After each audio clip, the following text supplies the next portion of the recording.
This is Hannibal here from thehannibaltv.com, and I did watch the Ric Flair appearance on the Theo Vaughn podcast over the weekend. Excellent podcast. But one thing that was very interesting about this podcast with Ric Flair, where he went, he had his guard down pretty low, was talking pretty candidly in this podcast, but the main newsworthy thing that came out of it was, of course, we know he was close with the Von Erich family. When David passed away, he ended up dropping the title briefly to Kerry.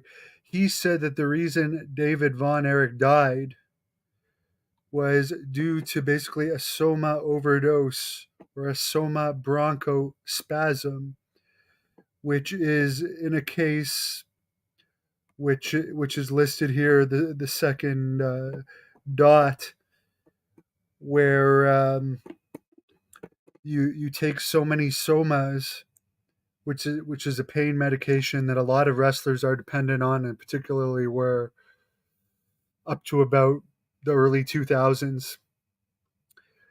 They can numb your throat, and you can have difficulty swallowing or throwing up. So Ric Flair basically said that he ate a lot. He had a big feast after a show, then took too many somas, and that caused the choking that ultimately killed them.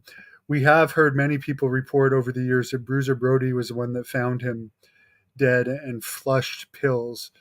So, so perhaps those were the somas.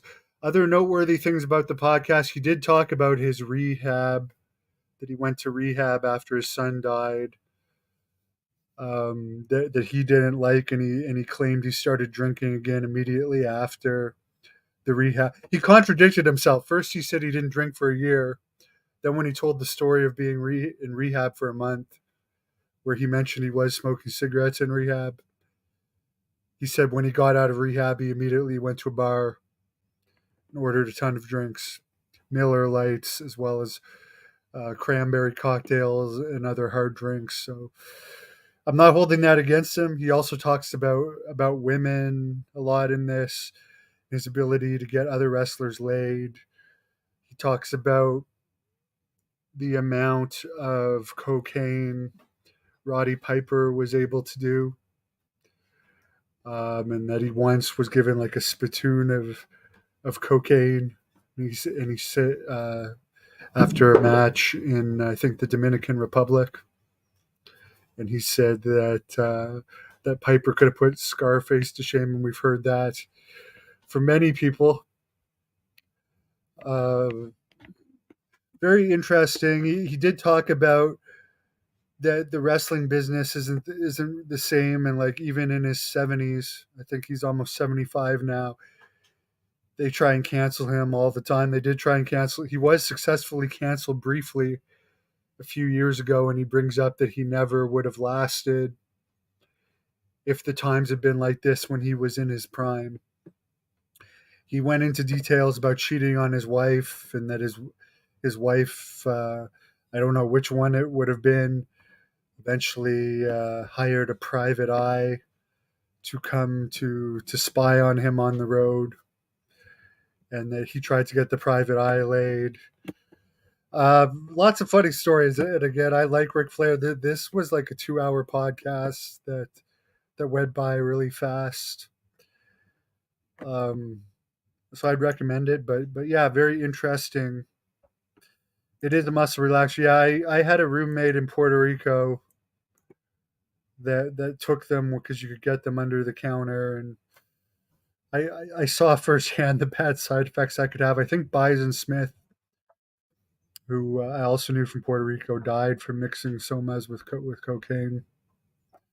That was in Puerto Rico as well, but after I had gone, because a lot of people would take them to come down, and that's a bad mix. I think Bison was only in his 30s when he passed away.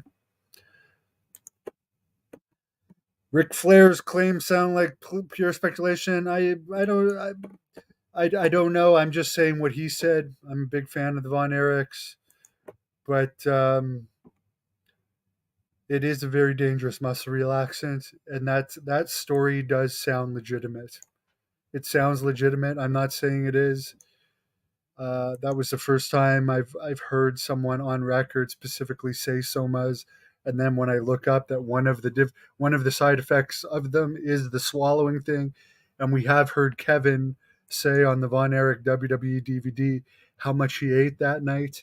If he did eat a large feast of that delicious Kobe beef, and then couldn't vomit properly or couldn't something happen where it couldn't go down properly, anything's possible.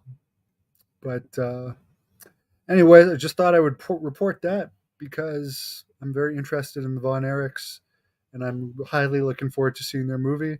And I still don't understand why Ross and Marshall aren't in a major company. It's beyond my understanding. Thank you for watching the Hannibal TV.